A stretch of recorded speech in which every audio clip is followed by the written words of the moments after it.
Tēnā rā koutou katoa. Tēnei te mihi mahana ki a koutou katoa. Ko te lia tōku ingoa, no Aotearoa ahau. I greet you all in my mother tongue, in Te Reo Māori. I welcome you all to the side event today. I also acknowledge the tangata whenua, the people of this land, who host us at the COP25 2019. I would now like to introduce our panel who have travelled from the four winds to present to us all today.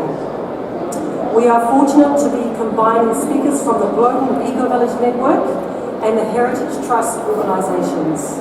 So I will introduce each panellist, then I will hand it over to the first panellist to start this session.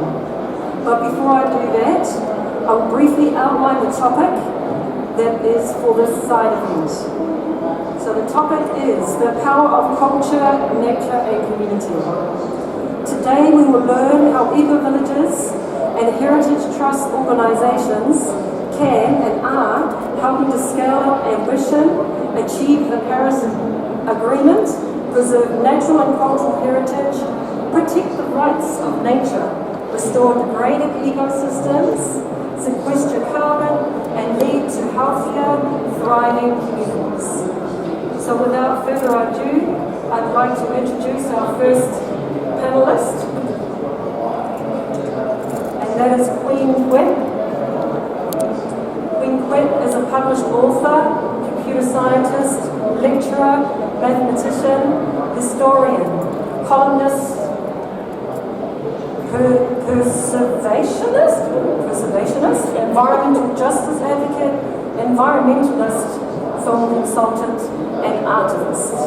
She is the founder of the premier advocacy organisation for the continuation of Gullah Geechee culture, the Gullah Geechee Sea Island Coalition.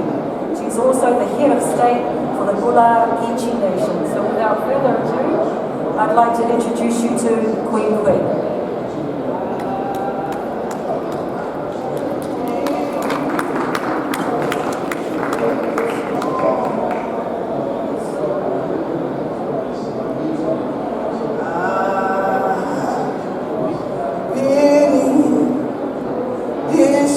Lord.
say good afternoon, how are you?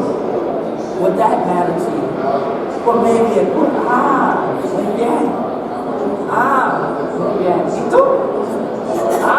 Sí. So see, many times when we're in different places in the world, we might not care about what's there. We're there all the time. We get used to one thing and we feel like that one thing is the only thing.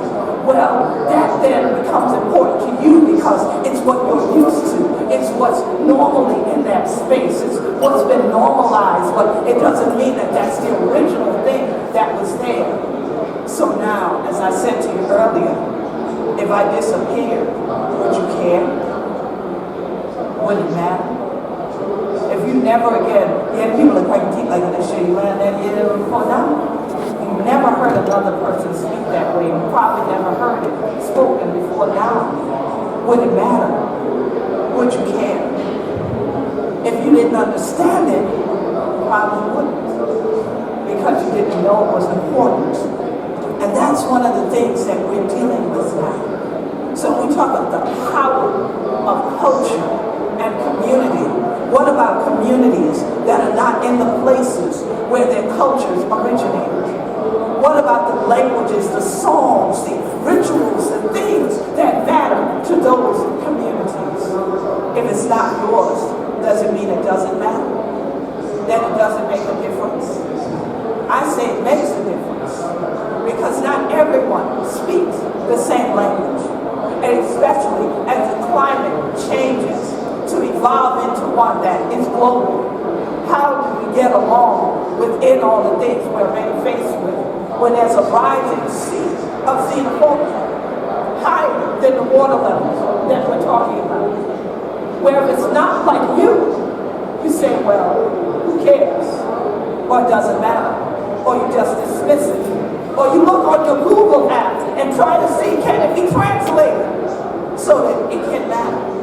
Well, my language isn't on your Google map. My nation isn't on a Google map. But does that mean it doesn't matter? I think not. I think that instead of just the seas rising, we have to rise together as voices that appreciate and respect all of the cultures, all of the communities around the world. Many of them indigenous to these places and these spaces that now find water rising to go over them. Find that people are overbuilding and eliminating the places and the spaces that those cultures built.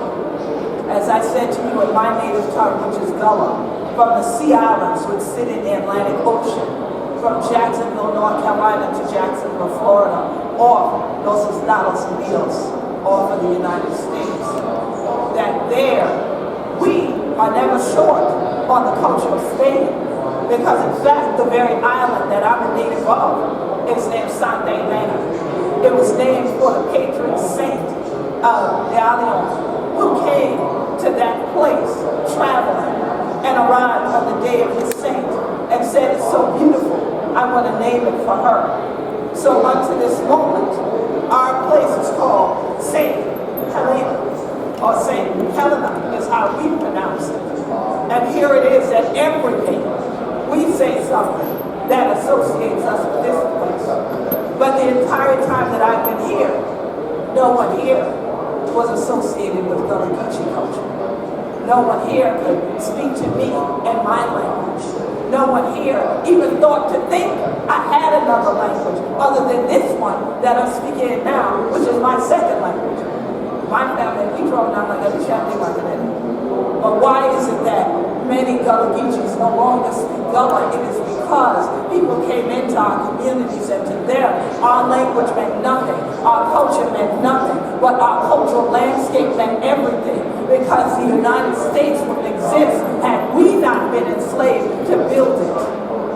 Had we not been the black gold that they sold alongside of the Carolina gold rice that they sold, alongside of the indigo that they sold, alongside of the Sea Island cotton. Yes, the cotton has the name of the islands. And now, what do they say? The Gullah Geechee Nation is a cultural landscape. It needs to be preserved. But where that we are preserving these, putting something in a jar, putting that jar on the shelf with a very tight lid on it. And I think that there are people in the world right now that would like to put a very tight lid on us. Because how dare us say that in the midst of all the global attention to this matter of climate change, we ought to hear all the voices. We ought to hear all the languages. We ought to speak to each other in ways that around the world matter to us all. Someone would like to put a tight lid on that.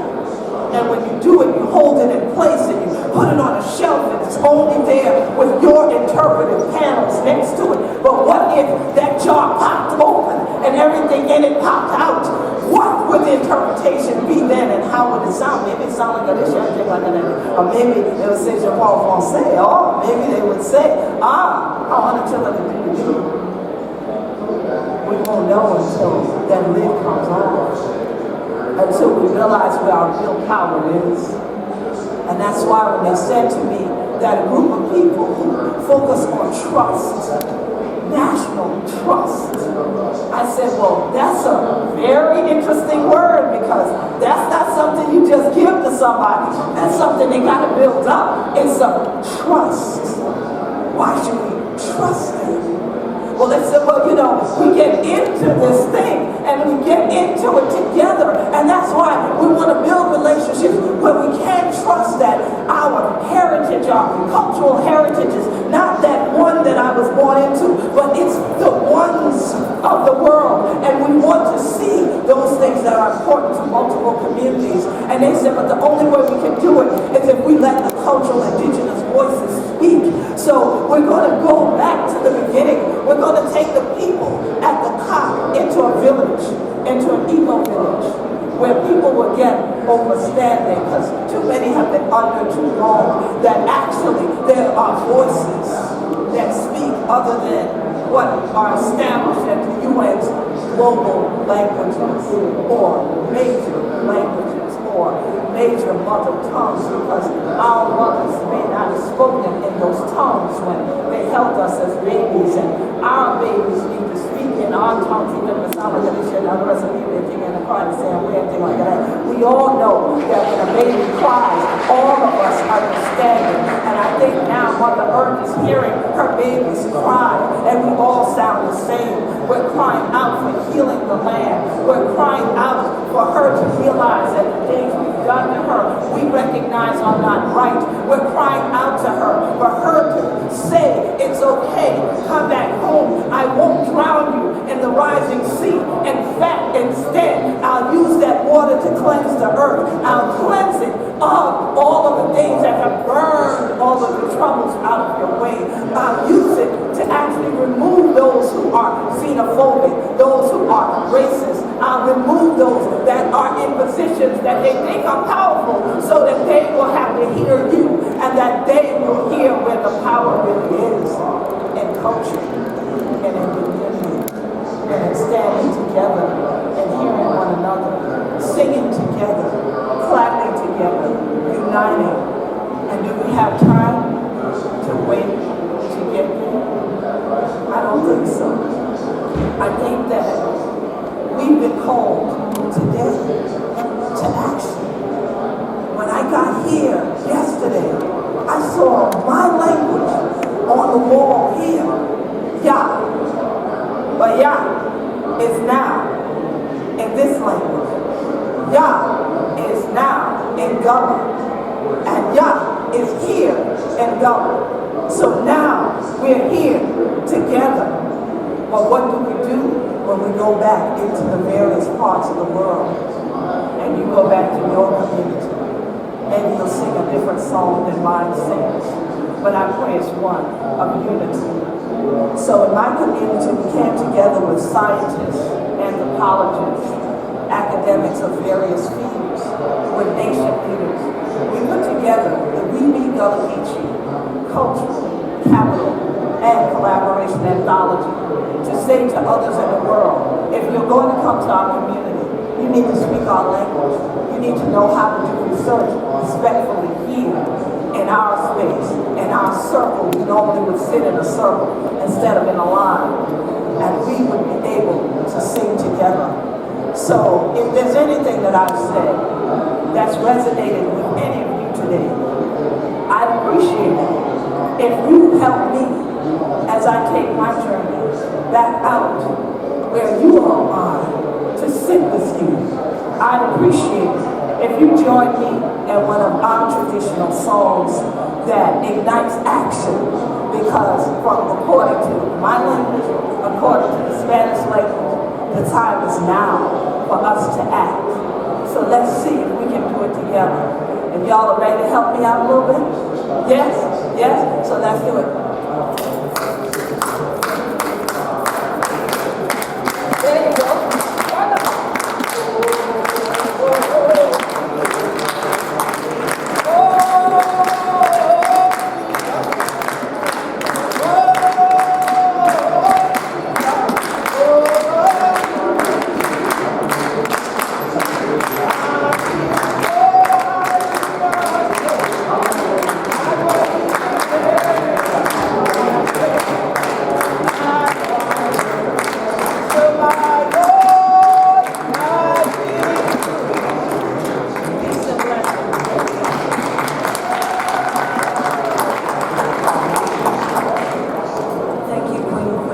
Powerful message out there. Can everybody hear me? Okay, so our next speaker is Andrew Potts. Andrew is the coordinator of the International Council of Monuments and Sites, Climate Change and Heritage Working Group in 2007, and the cultural heritage community to help meet the challenge of climate change, one of the organization's stated goals. So everybody, can you put your hands together for Andrew Potts?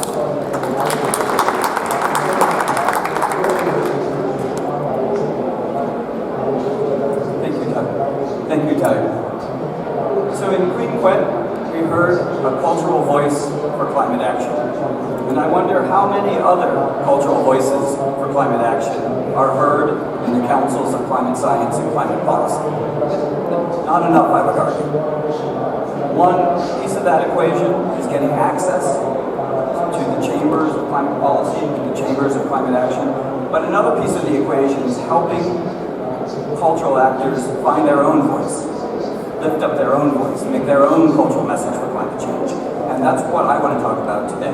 As Talia said, my name is Andrew Potts. I work for the International Council on Monuments and Sites. It's an international federation of cultural heritage professionals.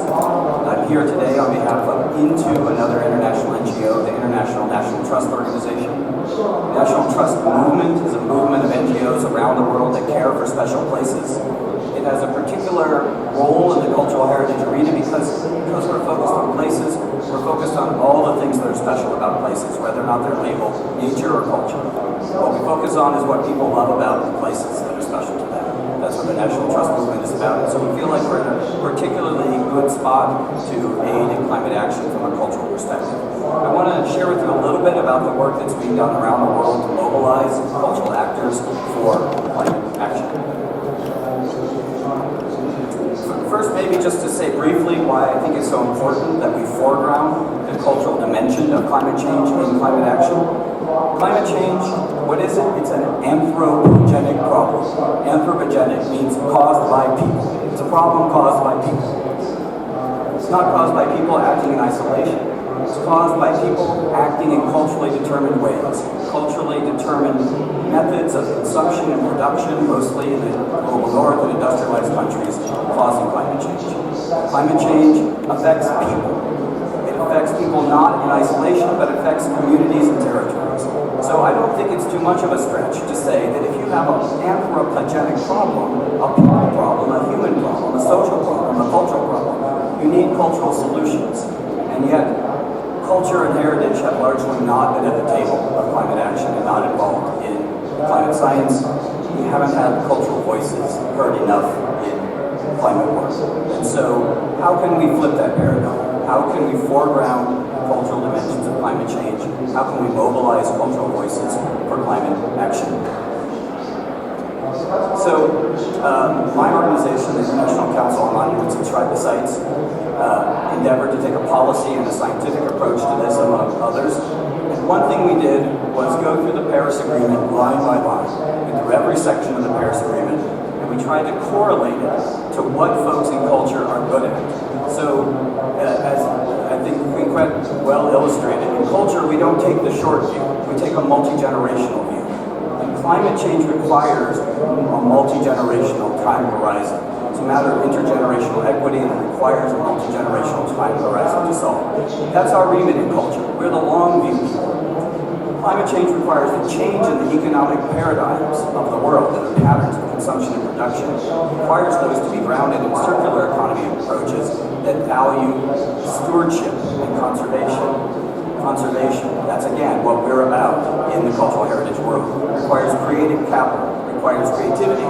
Again, the remit of cultural heritage. And so we think cultural heritage has a lot to offer in solving climate change and addressing climate action, and that's what we try to speak to in this report. I like this protest sign that says, climate change is a human story. And so we try to tell the story of what cultural and heritage experts, professionals, advocates can contribute to greenhouse gas mitigation, to climate adaptation, to climate technology, including what the UNFCCC calls endogenous capacities. That's a quote from the Paris Agreement. What does endogenous capacities mean? I'm quoting the Paris Agreement here. It's the thing local people are good at. How are the things that local people are already good at a climate technology? We tried to go through all that and we issued this report. You can find it online at ecolos.org, scoping out how we could contribute if we found our voice to climate action. So we have found that cultural actors, be they from a variety of different arenas, not been engaged enough in climate action. They're not contributing their voices the way Queen is. Our members tend to be climate cultural heritage professionals. So I'm talking about archaeologists, historians, sociologists, architects, engineers, conservators, curators. It's so much to offer. That's what the Futures of Our Past report I mentioned to you illustrates. And very few of them are engaged in climate action. And so we wanted to flip that paradigm. We launched a few weeks ago a network that has that as its aim. It's called the Climate Heritage Network. You can learn more about it at www.climateheritage.org. It's a network now of about 100 institutions and other networks made up of culture actors, heritage actors, people from the arts who want to raise their ambition to act on climate change, that want to show how arts, culture, and heritage can be vectors for climate action, and how arts, culture, and heritage can help communities achieve the ambitions of the Paris Agreement. We had a side event yesterday in the UK Pavilion where we launched our first action plan, ambitiously, we call it the Madrid to Glasgow Art, Culture, and Heritage Climate Action Plan. And what we did was go talk with our members, the members of the network, these are arts, culture, and heritage organizations from around the world, and ask them, what do you think are the roadblocks? Why aren't more cultural actors contributing their voices to climate action? And then we tried to think of ways, systemically at scale, to bust through those roadblocks. What are contributions that we can make to fill gaps that will better empower arts, culture, and heritage actors to engage in climate change work? And that's what the action plan consists of. It has 8 priority activities. I won't go through all 8, but I'm going to mention 1 or 2 just to kind of illustrate what we're getting up to. One of the top strategies, not one of the cards I picked, but one of the top strategies is to amplify Indigenous voices. Why? Well, I said that arts, culture, and heritage hasn't been raising its voice in climate meetings, but that's not quite true. Indigenous people have been. Indigenous people have consistently sounded the alarm of cultural survival. And so, across the culture spectrum, whether it's the National Trust of the United States or an Indigenous community, we feel like amplifying Indigenous voices is foregrounding the cultural dimension of climate change. That's one of our priorities. Other priorities have to do with things like making the case for the conserving the avoided carbon that comes along from reusing old buildings and not building new ones, promoting the role of traditional knowledge in climate action and Indigenous ways of doing it. So these are the kind of things we're going to be working on in the Climate Heritage Network.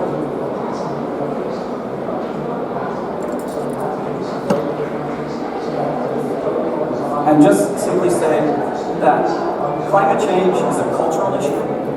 Culture is a climate change issue. We all have a climate culture voice to sing. Now we need to lift our voices together. Thank you very much for having me.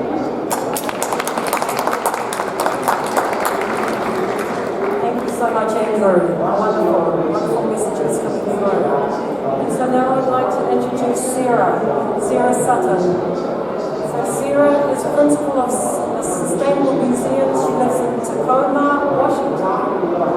She advises cultural institutions on strategic action for environment and climate, and she's the cultural sector lead for We Are Still, in the largest coalition of non-state supporters of the Paris Agreement everywhere. Talia, please add periods where you would like to speak. Everybody, if we would just put our hands together for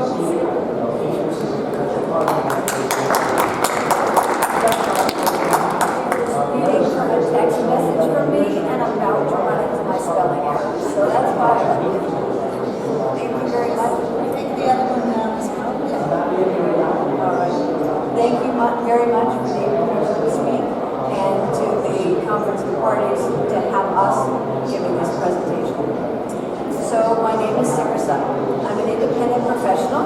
So I have a consultancy of one woman who consults with zoos, museums, gardens, and historic sites all around the world on strategy for environment and climate action. And I know that I'm third in this conversation following Andrew because of his statement about helping cultural actors find their voices. Because I've had to find my own in this climate message. So I want to tell you a story. In 2016, I had an extraordinary opportunity to change my life in any way that I wished to. My children were grown, I was selling a home, and my company was in my computer. On the internet, I could be anywhere, and I could go anywhere I want. And that's an extraordinary opportunity and a responsibility. And I had to think of a way in which to take advantage of this opportunity, not squander it, and to align my values with the way that I lived. So I moved from the east coast of the United States to the island of Oahu. And I lived there for 2.5 years.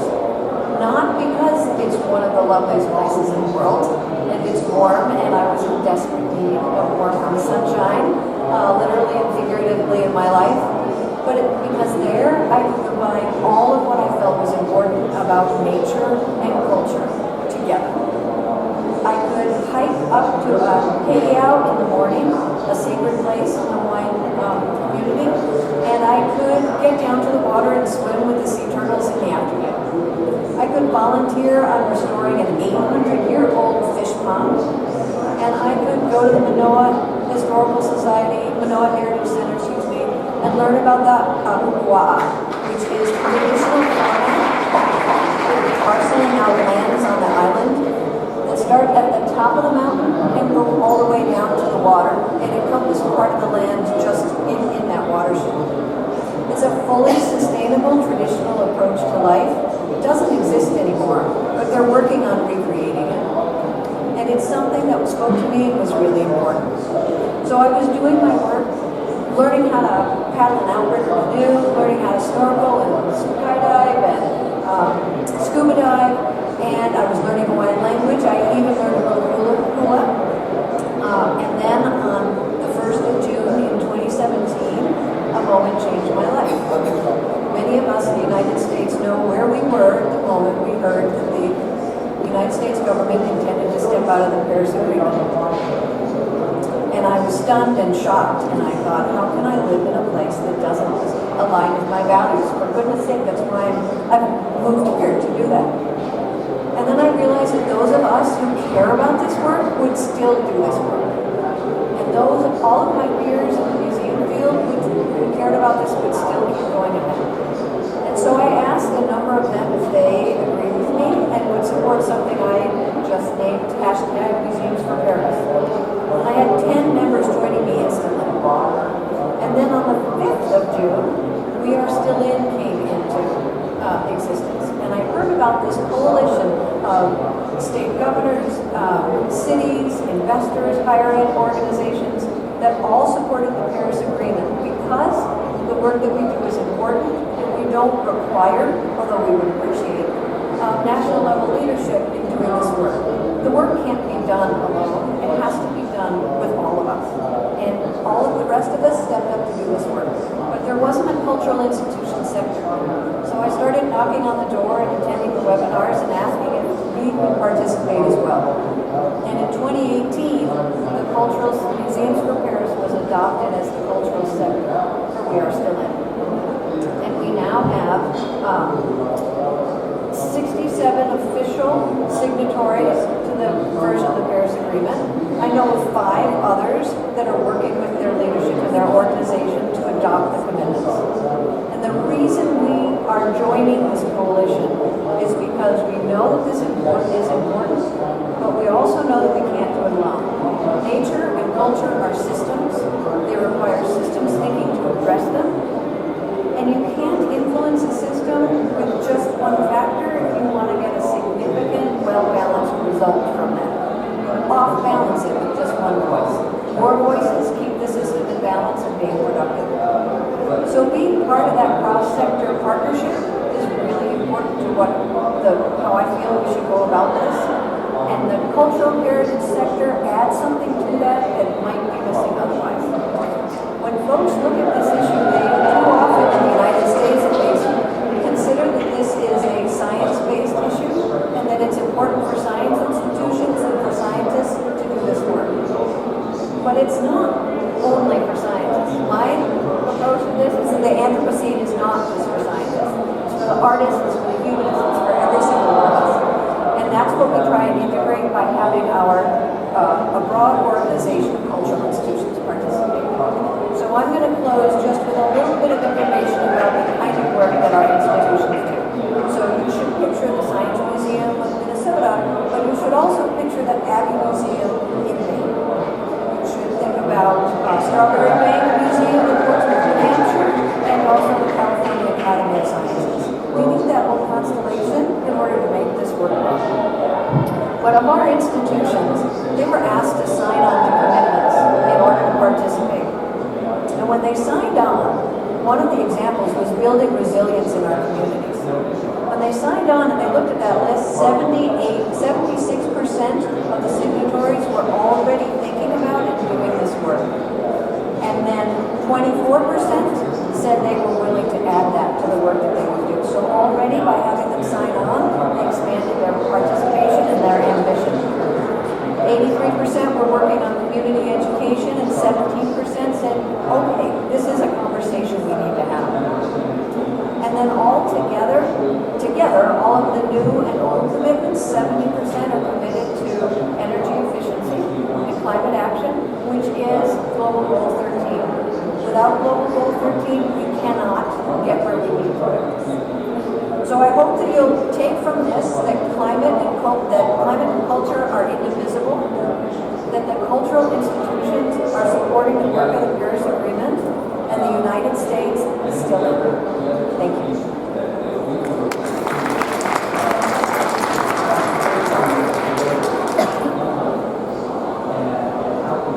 Thank you so much, Sarah. What a wonderful coalition and examples of mobilizing cultural heritage for climate change. I'd now like to introduce our next speaker. Her name is Jennifer. She's actually our president of the Global Eco Village Network. She's also part of the La Casa Latina region for the Global Eco Village Network. So I'd like to ask that she comes up and speaks with us now. Thank you.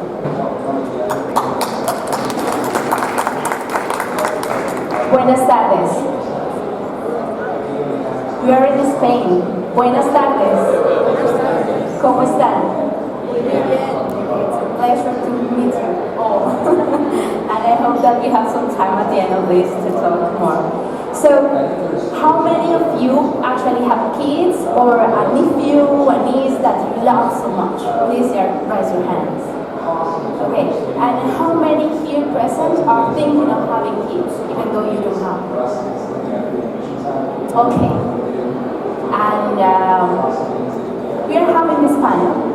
The invitation is to navigate on the world of the eco-villages.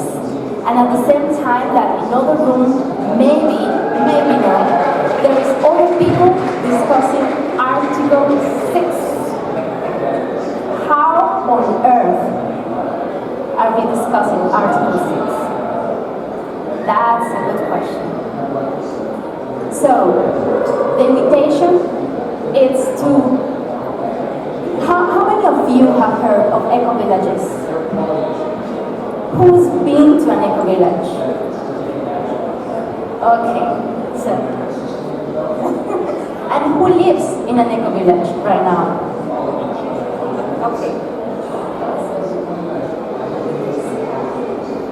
What we are doing in eco-villages and in sustainable settlements around the world is this. We right now are living regenerative styles of life. We're right now being these resilient communities.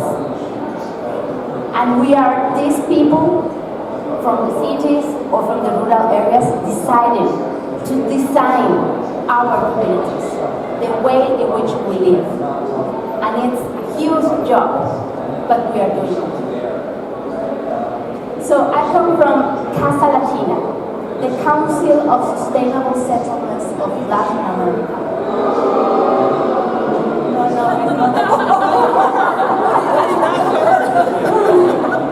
And we have different types of sustainable settlements, among them eco-villages, but I just really quickly want to share with you what eco-villages are managing to do for us in cases of emergency. This is Sandra Peña, the governor of the Musurunacuna indigenous community. These Musurunacuna people have been displaced 3 times. 2 for war and internal conflict in Colombia, where we just signed the peace agreement. And the 3rd time, because of a landslide. The land that they were given new to restart their community wasn't the most secure land, and then one night the whole community disappeared, 99 people survived. So Anaconda del Sur community, eco-village there, made a call, and we were all together around 6 organizations which now are working in the participatory design of the Musurunacuna community. And that's what Anaconda del Sur eco-village is managing to do, really on the ground with the Musurunacuna community. And I can talk for that because I personally joined this group. Venezuela, the team of La Zulita has created a learning center. They're working on eco-social regeneration. They are solving the basic issue of food. How do we eat in the context of violence, of complete lack of security in which the country is right now? This is the only eco-village who remains. This is the only team of 4 eco-villages in Venezuela who is still there. Emergencies, Reconstruyendo Mexico, which sounds a little bit more. So, this team, after the earthquake of 2017, put together a movement and joined with other networks. And they were key on taking the most of moments of crisis. In a moment of crisis, communities are more open to try new things. And now the whole movement is constructing new ways of living. The whole rebuilding, Reconstruyendo Mexico, it's managing vernacular construction in the different communities that were destroyed. And then we have Emergency Rio 12. Do you remember that you heard the news of a river that got killed because the debris of a mining dump just went out? Still dead, and now still in Brazil, oil along all the coast. This team managed to put together a full program not only to recover the life of the people affected along the miles and miles of water, but also starting to teach children and local communities how can they claim for their rights. What are the legal aspects that we need to take into account to defend our territories? Because this could be avoided. It was just that fixing the dam was too costly. And then we have emergencies Mapuche in Ecuador, and we are very proud to show this out because this was our first emergency program after the earthquake in Ecuador. And then reconstruction of the territory with the community happens, but then all the communities in vulnerable situations start to come to this community, and they are hotspots of learning of eco-social reconstruction right now. So this is what we do in Casa Latina and in GEM. Urban and rural eco-villages are putting together teams from education, youth, organization, and nomads to do what we do, live in a sustainable way. Now, today, we have the experience, we have the knowledge. Join us, visit an eco-village. And if you're interested, download the manual of emergencies that we have in our website. Thank you very much.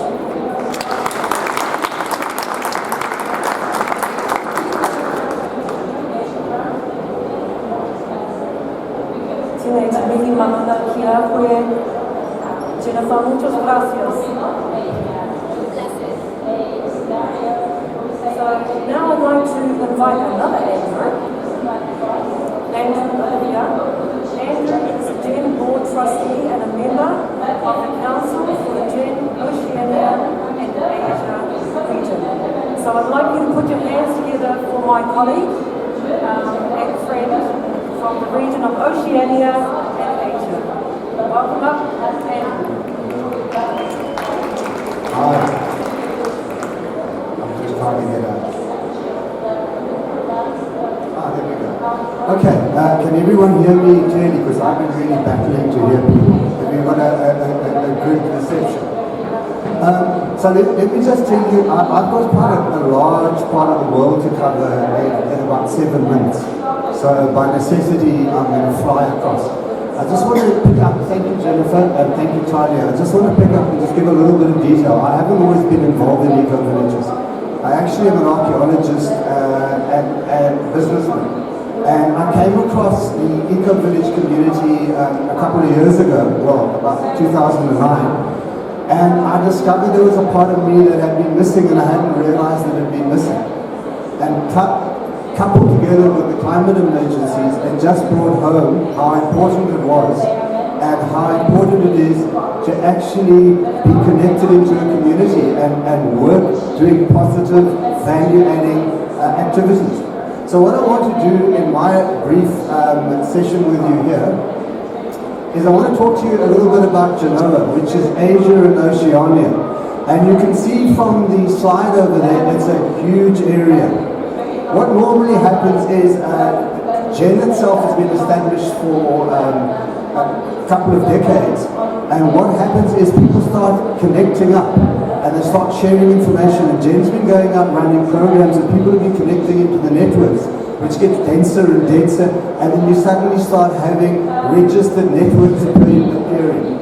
And we've got 3 of them within Genoa. We've got GEN Australia, we've got GEN Japan, and Next Gen in Korea.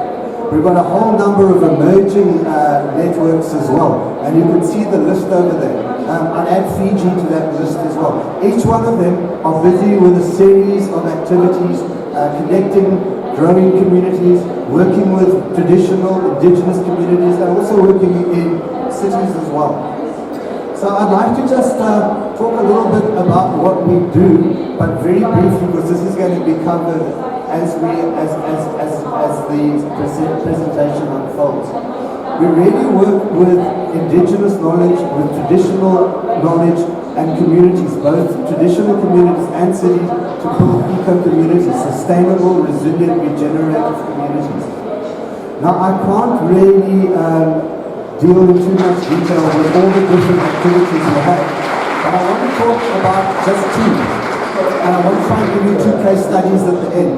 I'm mindful about time, so I'm going to talk first of all just about urban eco-villages, which, as you know, Asia has got home to some of the biggest cities in the world. I went to a UN Habitat session in Fiji earlier this year, and everyone was lamenting the fact that people were leaving the rural areas to move to cities. And the only solutions that I heard there were top-down solutions. Infrastructure, sewerage, power, yes, necessary. But at one point I stood up and I said, I haven't heard anyone talk about people, communities. And that's what we do in GEN. We work with communities and we work with the bottom up.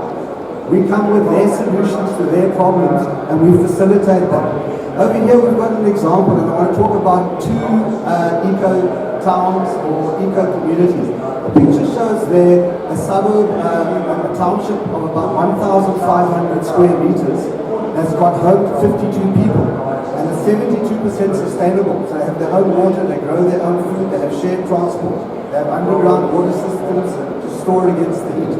The other one I'm going to mention, and it's not, I don't have any pictures for it, but at the moment it's been threatened by the mega fires that are surrounding Sydney. And that's a high-tech eco-village that's set up its own bank. It's raised almost $20 million in community bank. It has its own power company, its own water company, and 50% of the population in the eco-village are below 50 years of age. It's an hour's drive out of Sydney, so there's a lot of people that come on the open days. In fact, they get about 1,200 people coming to the open days to learn about eco-living. And it's an eco-demonstration, eco-village. It's there to show people a different way of living. So I'm not going to dwell anymore on the urban side, but I want to talk a little bit now about one of the major activities that we're doing in Genoa, and that's eco-village transition and development. And we need to wrap this up. People are coming to the network, and there's a lot of youth that come to these networks who leave really galvanized to take the teachings and the education back into their area. So I want to just tell you a little bit about a couple of them, and if I've got time I want to finish with two quite moving case studies. So we work with the Bangladesh Association of Sustainable Development, and they're reaching out to almost 60 villages, both in the urban and the rural areas, teaching them about climate change adaptability, food security, and livelihood projects. We're also working, let me tell you, their need is to scale up their activities. And we are not huge dollar-intensive projects. We do an amazing amount of work with small amounts of money. So really, if you want to partner, if you want to have any vested value proposition, come and talk to us. I want to talk about Sri Lanka. We're working with the biggest NGO in Sri Lanka. We reach out to almost 9,000 villages. And the needs there are moved away from needs-based to rights-focused needs. And that work's going on. And there again, we need to train the people in the NGO in our four principles, our four pillars of education. I want to also talk about what they need in that eco-village. We have to do assessments of the impacts of our programs. How effective are they to change the way we're doing things? Because the way we're doing things doesn't work. So we're after funding for up to impact study for about 100 eco-villages to see their impact over time. And we also want to train people in the NGO itself. And I'm going to move, so this is like, it was Tuesday, it's Belgium. We are now moving around to China, and I want to talk a little bit about the Chinese eco-village network. Fairly new. Jen's been doing a lot of work with the Sunshine Eco-Village community. We have 30 indigenous villages signed up, and China is aiming to have 100 eco-villages in transition to a more sustainable way by 2020, which is a great target. Lots of interest. We need to scale that up as well. In India, we have worked with Oracle. We have worked on reforestating a devastated environmental area.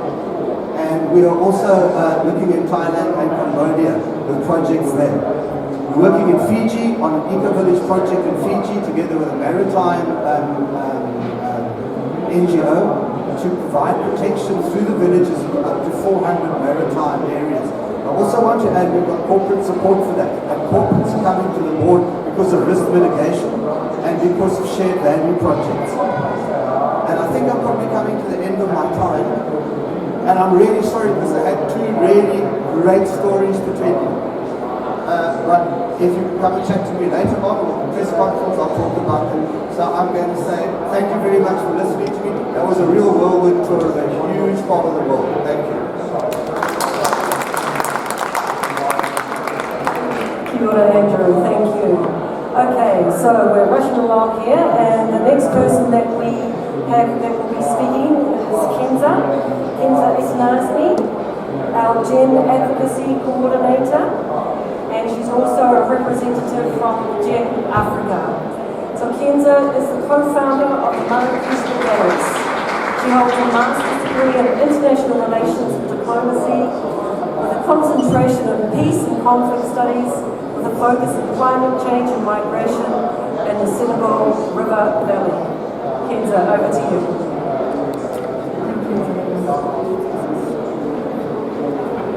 Can you hear me? Yeah. Africa is the most impacted continent by climate change. We all know it. Now it's time to trust the power of local communities in Africa. And with Gen Africa, we want to spread this inspiration to make the local communities be part of the solution. We, people of Africa, don't need to be saved. We need the support for empowering our communities to protect our land, our people, our cultural heritage from the disaster caused by climate change. There is this beautiful expression we usually say in Africa to celebrate communities. On est ensemble, we are together. And that's how I can describe what an eco-village means to me. Today, I'm very happy and extremely honored to present the amazing work Gen Africa has been done through the Eco-Village Development Program and the Greening Schools Program. I will speak about some of the great examples we have on the ground and how they became a lesson to the world. Gen Africa has established a network in Senegal, DR Congo, Ghana, Rwanda, and Mauritania. A network and registration process in Cameroon and South Africa, and an emerging national networks in Tanzania, Togo, Zambia, the Gambia, Burkina Faso, Morocco, and Sierra Leone. Now we'll share some of the great examples of EDP in Africa. In Senegal, Mauritania, REDES, the Network for Eco-Village Emergence and Development in the Sahel, is bringing together 50 Senegalese and 50 Mauritanian rural communities to regenerate the social, cultural, physical environment of the Sahel, one of the most damaged areas by climate change. REDES has transformed traditional Mauritanian Senegalese villages into a hub of eco-villages to create community wealth and well-being.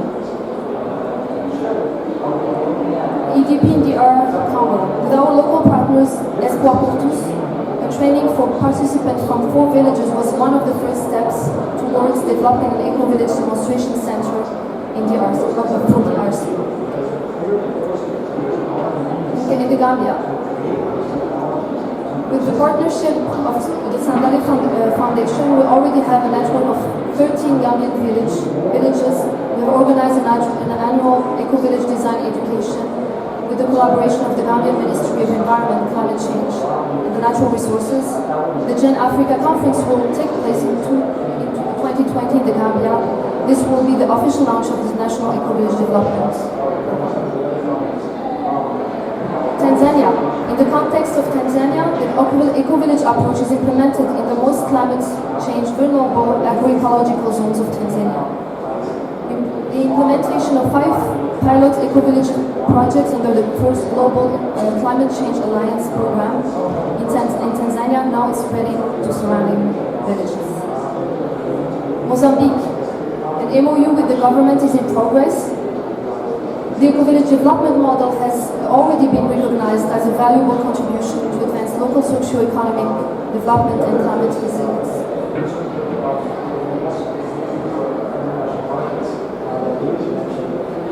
Namibia. Women's solidarity in Namibia raises awareness and takes action on violence against women. They connected with Jan in 2012, realizing that eco-village creation was a practical approach to creating better living conditions for women and families. A pilot village will start in Ayo Dago eco-village, and the work includes activities such as community gardens, permaculture, women's economic independence, among others. And now it's spreading further to further communities. We have been initiating an EDP in Morocco. We started a partnership with Marrakesh Organics, a structure that we co-founded, me and my lovely husband Omar Haji. Marrakesh Organics is an ecological training center in the Morika Valley, an area that is experiencing repeated droughts and floods this year. We have had meetings with the ministries and the Moroccan Agency for Tourism and Development. The MOU was signed during the COP22 in Marrakesh, and a pilot project will take place in Tizi Ouzou and Brasho village, eco-village. Sierra Leone, an MOU was signed with the Environment Protection Agency. We are working to see how an EDP could support their ecotourism strategies. We visited two pilot communities, Mano Dasi village and Mamoy village. Greening schools serve as an excellent examples of addressing environmental degradation and malnutrition together. We believe that children and youth are the agents of change and real transformation by establishing green schools as hub for inspiration for whole community transformation. The Green Schools initiatives include the schools of college and colleges permaculture rescope programs, which are promoting the whole school approach and food forest in Kenya, Malawi, Uganda, Zambia, and Zimbabwe, with more countries poised to join. The scope programs brings together the learners, teachers, and community stakeholders, such as farmers and traditional locals.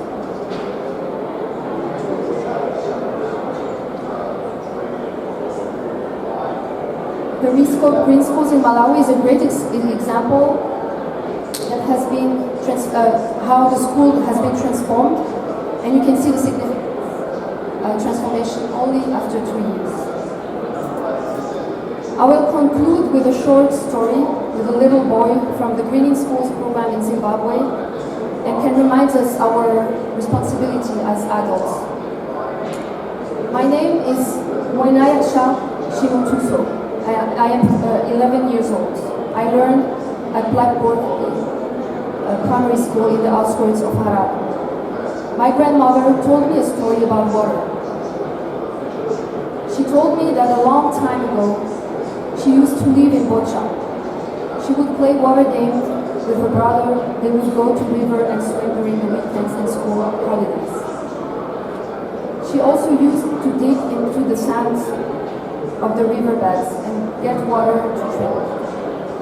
Now she has grown old and the river doesn't give her water. She told me that before I was born, there was a severe drought that killed all her cows and goats. The drought left many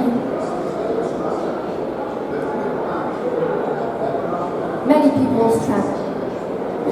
They left Bocha and went to towns. She told me that her mother died during this time. She almost died too. She would travel 50 kilometers to get water. She told me that people used to use water carelessly and died. Last year, our boreholes at home and school couldn't give us water, and I was scared that we'll all die. At our school, we have learned to use water carefully.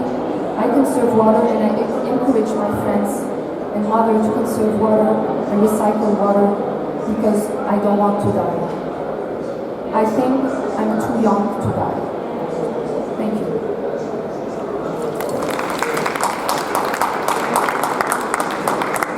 Beautiful Peter, thank you. Namahiki Apui. Okay, so for our last speaker, the beautiful Kusha Anja-Jabeur, our Executive Director, Gen Staff, and our Global Eco-Village Network Consultant. Kusha Jabeur serves as the Executive Director of the Global Eco-Village Network. She has many years of experience as an international facilitator, trainer, consultant, and has worked extensively in the fields of community empowerment, intercultural collaboration, and sustainable development. Everybody, this is Kusha. So wonderful to be here. I have learned, I think, that the voice comes through better through here than there.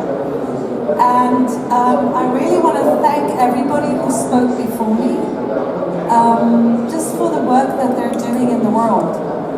And I think one reason why the Global Eco-Village Network and INTO, the Climate Heritage Network, are working together is because we have agreement around the fact of the importance of people and the importance of culture, both aspects that are often overlooked.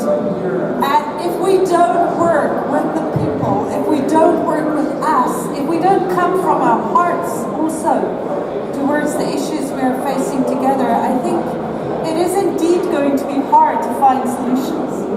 But at the same time, we find that where people do come together and really look the issues, the challenges in the face and start implementing solutions on the ground, we see the results immediately.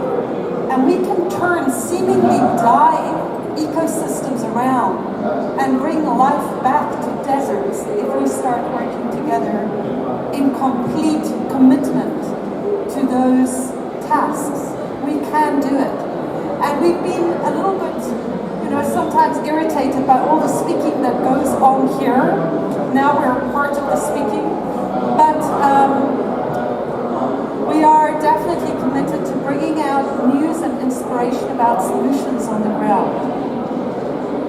So, yeah, one of the things I just want to say right at the beginning, and I think my partners have already spoken about this, climate change is only one way to look at the challenge that we're facing. Carbon is only one element. Like our colleague here said, like Sarah said, we're speaking about the most complex system, life. We're speaking about how we can preserve and honor life on the planet. This is not just about carbon, it's about everything. It's about life itself. Yeah? So it's a whole system issue that we're facing, and we need whole system solutions. And the particular entrance door that we bring, I was born in South Africa, so I grew up protesting on the streets against apartheid. That's my past. And I came out of that protest movement the moment Nelson Mandela was released. I started walking through my country because I felt like now it's no longer, protest is no longer needed. We need something different now. It's a different time in the world. And in the end, I ran into a community where black and white people were already living together in one of the homelands. No one knew about them in South Africa. They were completely hidden. But they were creating the future we want to see within the society. And they were becoming a space of inspiration for society. And this is what we see happening in eco-villages around the world. That they are spaces where we can already see the healing impulse that we can bring being realized. We can go to them for inspiration, but also for inner healing of ourselves, the recuperation that we need as we do our work in the world. So we work very concretely, if we look at eco-village projects, we start in 1995, we realized, look, there's this impulse happening around the globe. This was actually just when I came back from my voyage, from my pilgrimage through South Africa in 1993. So 1995, we started and said, This impulse of people coming together saying something is going desperately wrong in mainstream, we need to do something different in our communities, was happening everywhere in the world. Albert is part of the farm. He's sitting back there in Massachusetts, 60 years old, eco-village. The Finland community that I come from is now 56 years old. You know, Arville was 50 years old last year. These are old communities, yeah? They've been at this for a long time. And today we look at the offspring of these communities often, yeah? But we started bringing the networks together. We started reading what are the solutions they're creating on the ground. Some of them very innovative. We heard about culture and tradition, but in eco-villages we've always been marrying innovation with tradition and looking at what are the low-cost, the real solutions that people can implement, that people can upkeep, that people can hold sustainably into the future. Distilling and showcasing from these models, creating education to inspire further people. In the past years, we've been partnering more and more with governments, with business, with universities to scale up eco-village programs and supporting these to be implemented fluidly. That's basically the story of change. In Gen, as you got a little taste today, we have all these different cultures coming together around one table. This is not a Western approach. This is an African approach. It's an Asian approach. It's a Latin American approach. And it looks different in each of the continents. But we're looking at what are the maps that bring us together. So we have the shared goals, the shared objectives across all regions, to showcase what we're doing, to spread what we're doing and inspire more people, and really to spread eco-village development in response to the climate emergency, really to implement both the SDGs and the climate agreements, bottom up, to support governments who are struggling in reaching their nationally determined contributions. We work with a Gen map of scale, looking at all those different aspects of the whole universe, of shifting to regenerative cultures. We speak about the word eco as oikos, our home. It's our home on this planet. And we work with a Gen map of transformation. How can we scale up? Because yes, we're speaking about local solutions, but when thousands of villages start implementing local solutions, we're starting to weave a web that is actually changing climates in regions. And I've seen this happen from regions that are desertifying rapidly back to regions where actually the water is coming back. We can do that.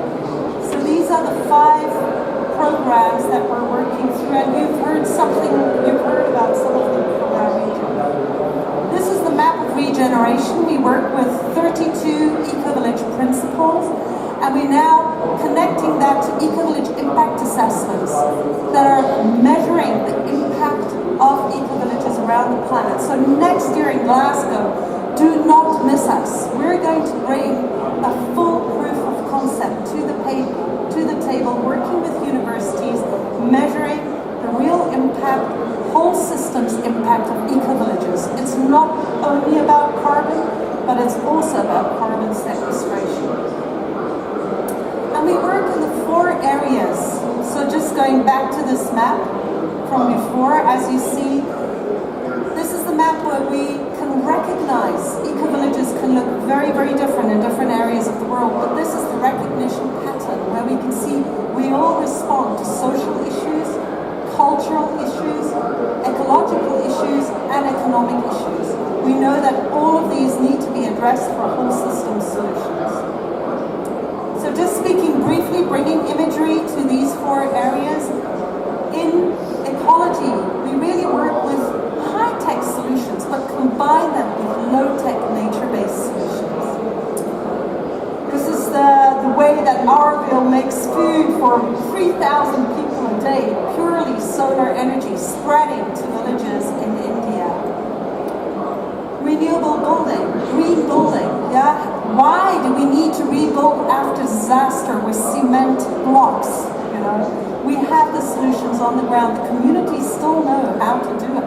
And it's beautiful, right? But social solutions finding ways for generations to live together again, solving the issue of loneliness. One of the biggest problems of our time, depression, is becoming the biggest disease in the world. Yeah? So bringing people back together, supporting everyone. Traveling schools, sharing the inspiration. So education for sustainability. Jen has fantastic educational programs that we've developed. But also working in areas where trauma runs deep. And taking collective trauma, personal and collective trauma, seriously. Trauma inhibits our ability to respond adequately to what is happening in the world. We need to heal each other in order to find the solutions. We need to take our nervous systems seriously. Our nervous systems are directly linked into the planetary system. So, yeah, this is planting olive trees and tending to the olive gardens in order to support youth in Palestine to come back to their inner health. And taking culture seriously. Like Queenie said, if we don't believe in the cultures that run through people, we don't honor them, we're going to lose some of the deepest wisdom that runs on this planet. Yeah? These are our communities in the Gambia, where they have joking relationships between the communities to hold peace. Some of the beauty in Scotland, this is the community where I live actually, where we have cultural events on a weekly basis that bring the communities together. The community from Morocco, all this beauty is being lost so rapidly currently. We see it in China, where those same terraces that people have built the world over, when the villages are emptying out, the terraces fail, and we start having landslides with water floods in the cities down in the valley. We need those villages to be preserved. Not in a bottle, but in real life. Yeah? And economy. People are not going to make the shift if we can't find them ways to love nature, love the world around them, and make their living. And this community, Second Eco Village in Egypt, some of you might have heard about them. This is Greening the Desert. They follow the principle of an economy of love. We can replenish nature with every resource that we use. We can heal the people while they do their work. And everything we need, we produce, needs to heal society. That's an economy of love, and we can do that. Now, coming back to all systems, so more and more we're working with municipalities the world over. Jen currently reaches out to more than 6,000 communities in 114 countries. We work with currently 7 African governments have already signed memorandums of understanding that they want national eco-village development countries to be rolled out in their countries. Countries like Armenia are following suit. We currently have a first small eco-village development program in Scotland, in Germany, in Spain. So this is really spreading around the world. And just these are the first numbers from our pilot eco-village impact assessment, which we ran in 2017. 97% of eco-villages restore degraded ecosystems. 90% sequester carbon. And I really wonder why not more governments work with their communities. Why not more of our funding mechanisms actually fund the communities on the ground? My heart breaks when I travel through countries again and again and see how the green climate funds get stuck in government institutions on the way to the ground and never really reach the people on the ground who are doing the actual work. And I understand it's easier to dispense 14 million and billion batches. I understand that's not what the people on the ground need, but surely with our current IT systems, with our current human intelligence, we can find more refined solutions to get the support to where it is needed most. This is what communities do. This is an example from Portugal, where indeed an area is being regenerated through bringing dams, building natural dams that are replenishing the water tables. This is done in 18 years, but we could have taken the photograph before. We can replant the forests. Yeah. This is greening the desert. Auroville that has been replanting trees for 50 years. And that's really it. Eco-villages are places of inspiration. We're delighted to work with you.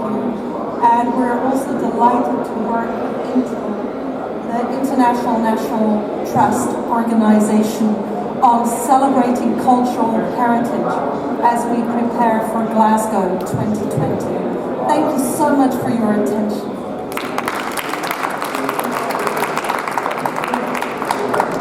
Kāloita mihi mahana ki a koe. Thank you. So now we're calling for questions.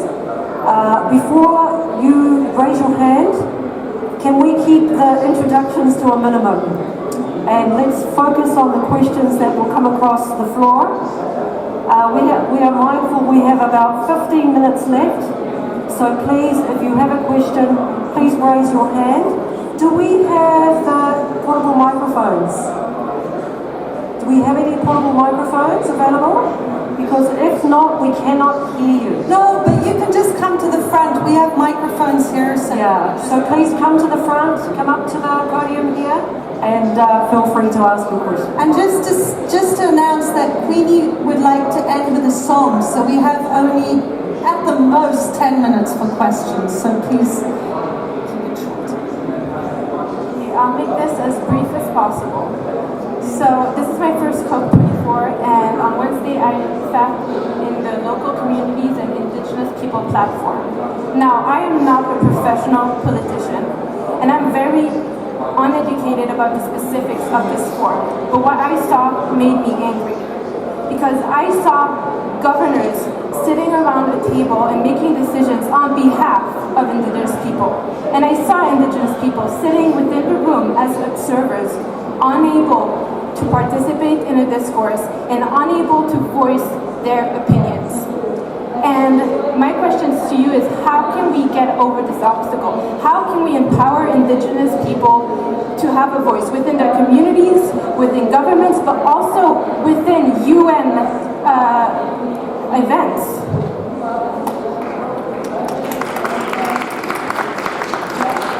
Queenie, would you like to start? I thought you would ask me that. Once again, it's all about the community members themselves. There is a documentary about my community called The Will to Survive, the story of the Gullah Geechee Nation. It is always about political will, is what I was taught by Dr. Yusuf N. Clyde, the late Dr. Yusuf N. Clyde, God bless him. He was the first person to have me come to the United Nations and speak on behalf of my people in 1999, and I've been doing it every year since. So it is about the will of the people. And if the people so will it, you will remove the people from government that aren't allowing you to come to the table, so that they know that whoever you elect in the future will be required to not only open the door for themselves to go through, but also bring the Indigenous community with them, and in fact defer to them when these are the issues that are at the table and on the table. As we always say, if you're not at the table, you'll be on the menu. And we don't want to be on the menu anymore as Indigenous people. So speak up and never stop.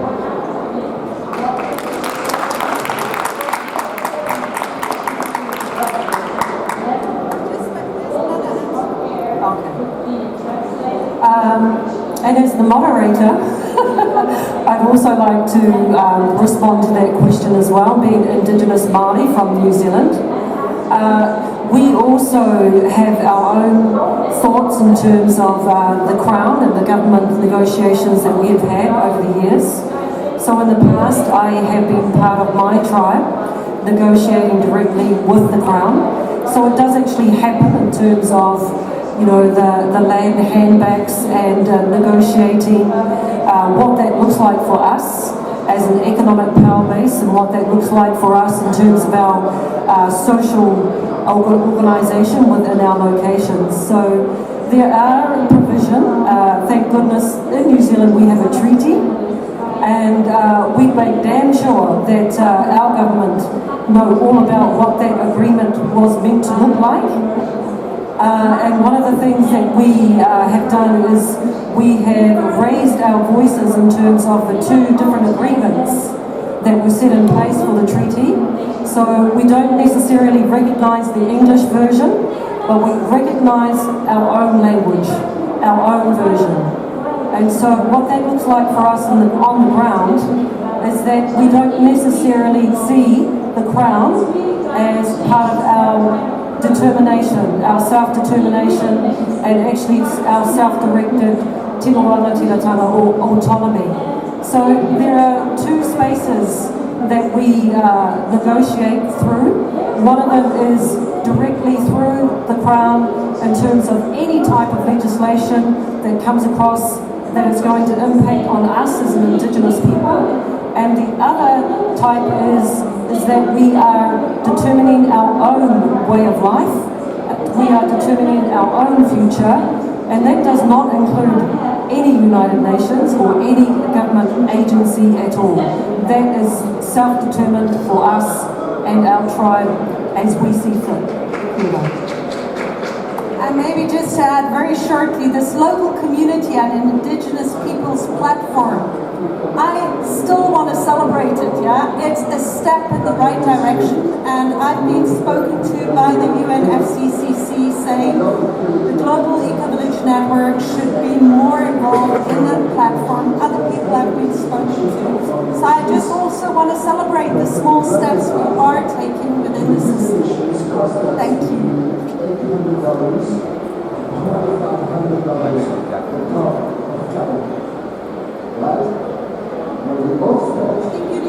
His mic's not on. The floor mic's not on.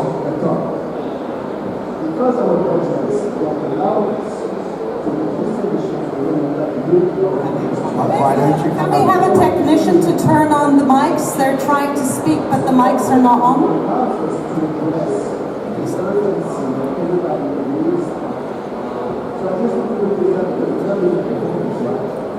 Well, my name is Jackson. I am an organic farmer from Bangladesh, and I came here on my own community fund. They save through the year from their food budget and send me here to bring back something, not money, but a good policy. But every time I fail, but I bring some friends from here, and Eco-Village Network is one of our good friends.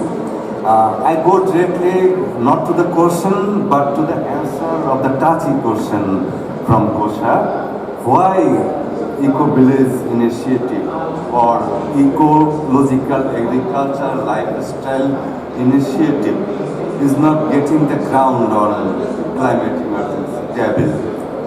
The only answer is climate discussion is grabbed by the companies, and climate conference, climate negotiations is good business opportunities for the companies, not for the local communities, not for the indigenous people, not for the pure human beings.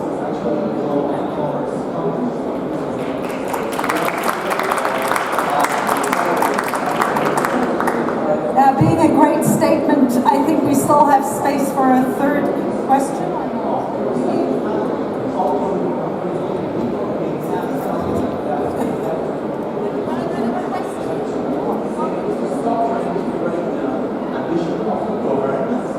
Hi, a quick question. First of all, congratulations for your work. It's inspiring. I was wondering how, in your eco-villages, how is energy deployed? Is it renewable? Is it, I understand, is it off-grid, connected to the grid? And how do the indigenous people culturally relate to the energy?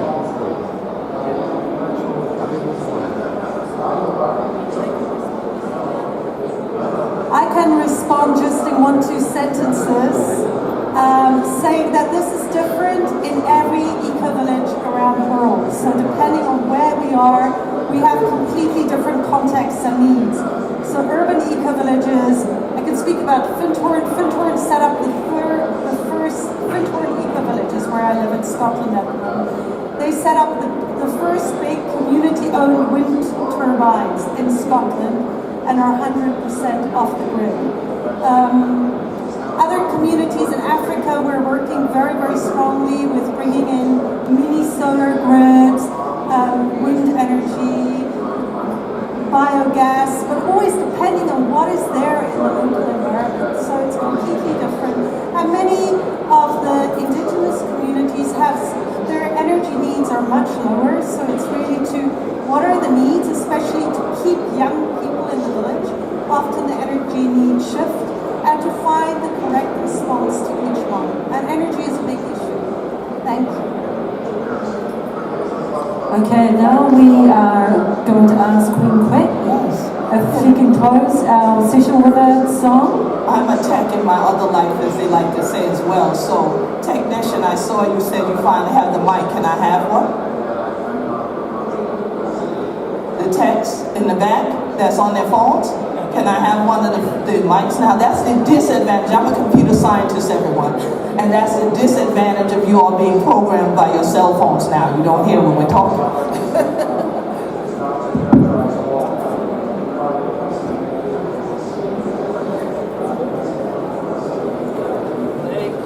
Now, you all have to work. Since they're working me again, I'm working you again, okay?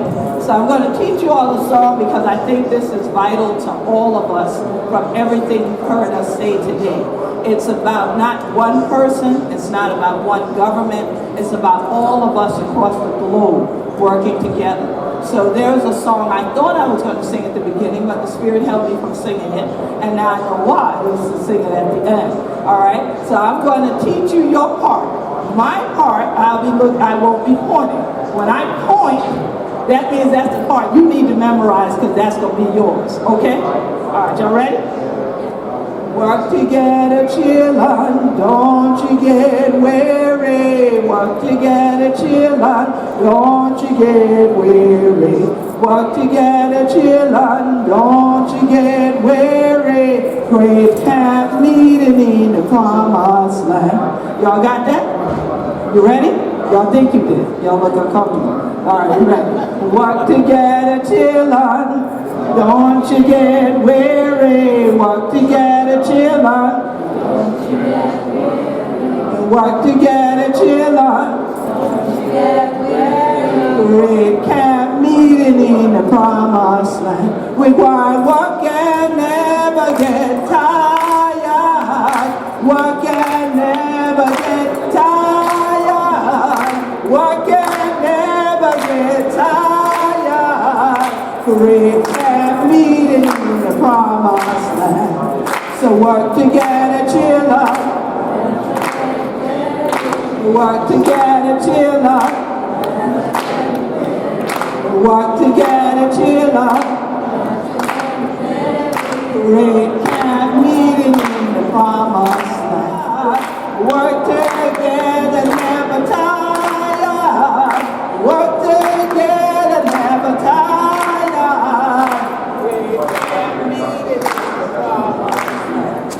Great camp meeting in the promised land. Echo meeting in the promised land. God bless you. Thank you all for being here.